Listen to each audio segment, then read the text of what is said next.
तिवारी जी, प्रयाग शाखा के अध्यक्ष साथी एस सिंह, शाखा मंत्री साथी गोविंद, यहाँ पर उपस्थित सभी हमारे बहादुर साथी और जितनी बड़ी संख्या में आज यहाँ पर युवा बच्चे और बच्चियाँ दिखाई पड़ रही हैं, उससे तो हमारे आंदोलन का भविष्य हमको बड़ा उज्जवल होगा। अब विजय बाबू का नाम ले लिया, अभी यही नाराज हो जाएंगे, कहेंगे कि हमारा नाम क्यों ले लिया। हमारे पुराने मित्र यादव जी भी खड़े हुए हैं, मैं उनको भी बहुत सलाम करता हूँ कि चलिए इसी बहाने उनके दर्शन हो रहे हैं। बब्बन भगत का भी करा दिए होते, इसीलिए हाथ तो अच्छा था। अयोध्या क्या कर रहे हो? अच्छा, नया काम शुरू कर दिया उन्होंने। खैर छोड़िए, अभी तो हमारे पास समय नहीं है। मन तो करता है जब आप लोग बीच में आओ, लंबे समय तक रहो, बातचीत करो, लेकिन अब चूँकि थोड़ा गाड़ी जब विलंबित चलती है तो उसको मेकअप कराने का काम भी हमारे लोगों को ही करना पड़ता है। तो हम लोग थोड़ा विलंबित हो गए हैं और इस वजह से हम लोगों को अभी चूँकि प्रयागराज पहुंचना है, वहाँ पर भी काफ़ी साथी इंतजार कर रहे हैं। फिर 3 बजे मुझे जाना भी है, उससे पहले नए महाप्रबंधक आए, उनसे मिलना है। देखिए एक बात समझ लीजिए, पहले तो जो लोग भूख हड़ताल पे, कितने लोग बैठे हैं आज यहाँ दिखाइए, तो इतने लोग भूख हड़ताल पे हैं।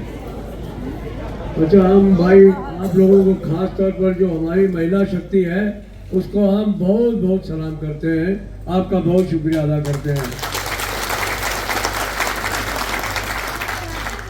लेकिन इन लोगों को तो भूखे रहने की थोड़ी सी आदत भी है। मेरी माँ जो है वो महीने में 5-7 व्रत रखती थी, तो मेरा बाप कहता था तेरी माँ जो है उसको ऊपर स्वर्ग में सीधी सीढ़ी लगाई जाएगी, वो चढ़ जाएगी।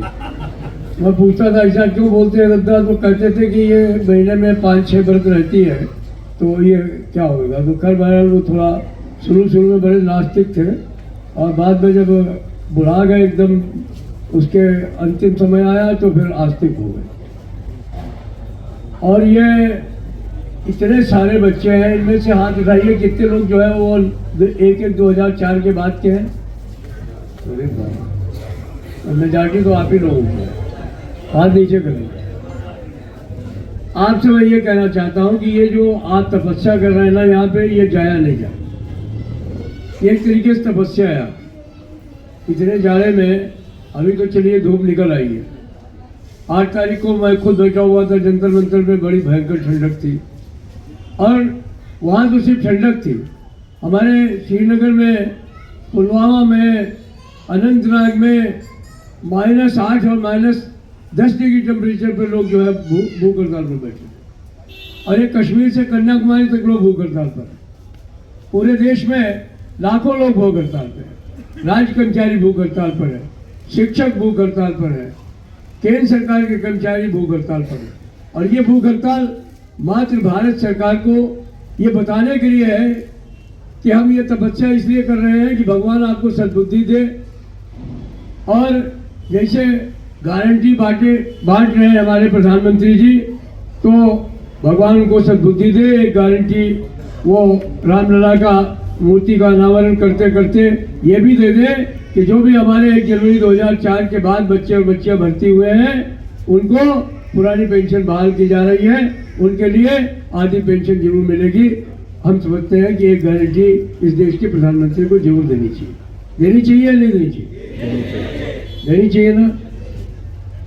अब अगर प्रधानमंत्री जी इस गारंटी को नहीं दें तो हमारे पास विकल्प क्या है? हमारे पास कोई विकल्प नहीं है।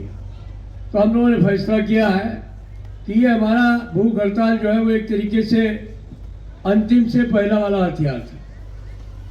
अब आने वाले समय में हमारे पास और कोई रास्ता नहीं है और एक ही रास्ता हमारे पास में बचा है।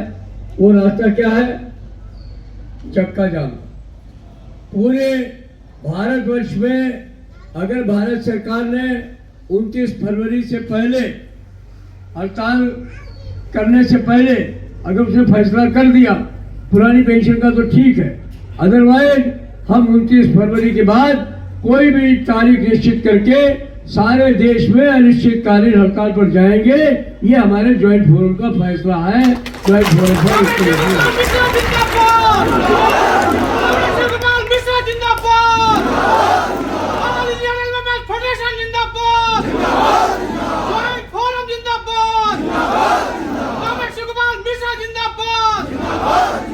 अच्छा, एक बात और समझ लीजिए कि हड़ताल हमारे लिए कोई रसगुल्ला नहीं है, न ब्रेकफास्ट है, न लंच है, न डिनर है। हम बहुत मजबूरी में ये स्टेप लेने के लिए बाध्य हो रहे हैं। हम देश की जनता को कोई तकलीफ नहीं देना चाहते, हम देश की इकोनॉमी भी खराब करना नहीं चाहते। हम नहीं चाहते इस देश में कोई ऐसी स्थिति आए जिसमें कोई हमारे ऊपर ये तोहमत लगा पाए कि हम लोगों ने देश की अर्थव्यवस्था को खराब कर दिया। लेकिन अब कोई नहीं माने तो क्या किया जाए। यहाँ त्रिवेणी है और रावण हेमंत अवध नरेश और जिन पर विद्या परत है वो आवे देश। तो रामायण में जगह लिखा हुआ है कि बात माने जल जल गए 3 दिन बीत, बोले राम सकोप तब भयबुल हो न प्रीत। तो अगर नहीं मानेंगे तो फिर भय तो दिखाना पड़ेगा ना। और भय कैसे इनको लगेगा? जिस दिन इनको समझ आ जाएगा कि सारे देश में चलने वाली जो 13,500 गाड़ियां हैं वो कल सवेरे से बंद होने वाली है, तो इनको समझ आ जाएगा कि हाँ ये तो अब हमारे लिए जो है वो मुश्किल होने वाला है और हमारे लिए जीवन और मरण का प्रश्न। क्योंकि हम अपने बच्चे और बच्चियों को बिना पेंशन के बुढ़ापे का सहारा उनका कोई छीन ले, ये हम लोग बर्दाश्त करने वाले नहीं है। हमने फैसला कर लिया है कि जब तक 1 जनवरी 2004 के बाद जो हमारे बच्चे और बच्ची आए हैं सरकारी नौकरी में, जब तक उनको जो तनख्वाह पर वो रिटायर हो उसका आधा पैसा उनको पेंशन के रूप में नहीं मिले, इसकी घोषणा नहीं हो जाए और फिर उसके ऊपर उनको महंगाई का जो है वो ध्यान नहीं मिले, तब तक हम लोग इस संघर्ष को वापस लेने वाले नहीं। और ये संघर्ष आने वाले समय में और भी गंभीर होने वाला है।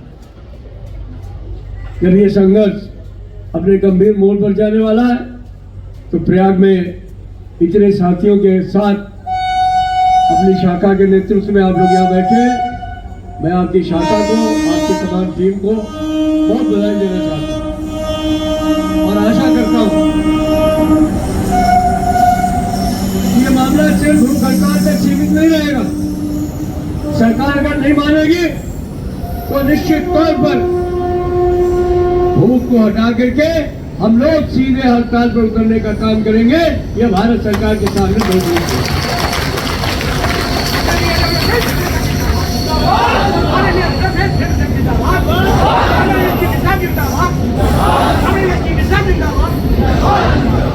तो आप लोग इसके लिए तैयार है ना? हड़ताल करेंगे ना? बहुत सारे लोग हाथ नीचे दबाए हुए बैठे हुए हैं, अभी तो जाना भी नहीं है। बेटा तुम हाथ क्यों दबाए हो? तुम्हारे हाथ में कोई प्रॉब्लम है? फिजियोथेरेपिस्ट भेजूं? हाँ, आप ध्यान देखो बड़ी जोर से। जो हाथ नीचे करके बैठेगा उसको फिजियोथेरेपिस्ट को बुला करके उसको हाथ दिखाएंगे। जो न मिले मजदूर की मांग कौन करेगा? कौन करेगा? पेंशन हमारा अधिकार है, पेंशन हमारा अधिकार है।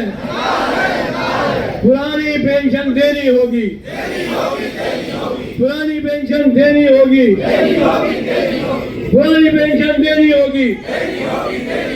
अभी हमको मंडल मंत्री जी ने कहा है कि प्रयाग स्टेशन पर पापा मऊ के रेल आवास को मेले के चक्कर में तोड़े जाने का प्रस्ताव है। आप निश्चित तौर पे समझ लीजिए, आप चिंता मत करिए। किसी माई के लाल की हिम्मत नहीं है कि ये मंडल मंत्री के रहते हुए यहाँ पर जो है कोई आपके आवाज तोड़ दे।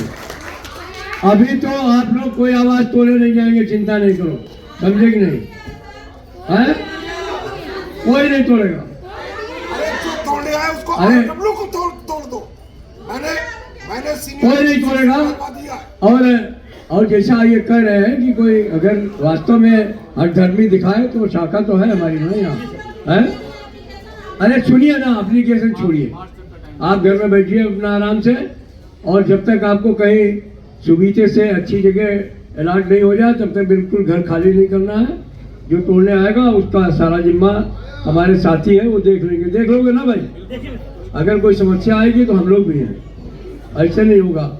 जिससे बात करनी होगी बात कर लेंगे, लेकिन आपके बच्चे आपके वो इस तरीके से कोई अगर ये सब करेगा तो वो जो है वो होने वाला नहीं है।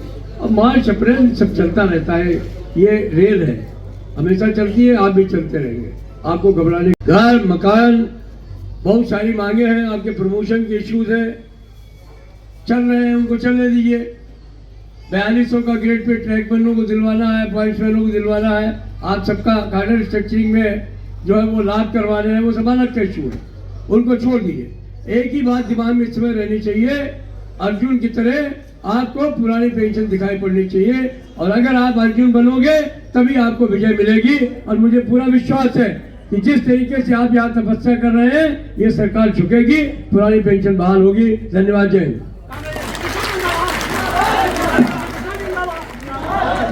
अच्छा साथियों, आप धरने पर हैं, शाम 5 बजे तक कोई भी साथी अपनी जगह से हिलेगा नहीं। मैं महामंत्री जी को लेकर के प्रयागराज जा रहा हूं और वापस आपके बीच में भी आता हूं। प्लीज बोलिए।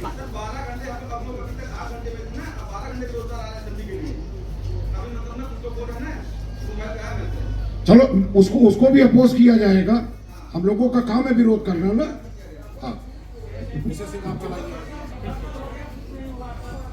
नहीं, मंडल मंत्री जी ने बहुत ध्यानपूर्वक सुना है, आपकी समस्या का समाधान अवश्य किया जाएगा, परेशान ना हो। आवास वाली समस्या के लिए बोल दिया गया है।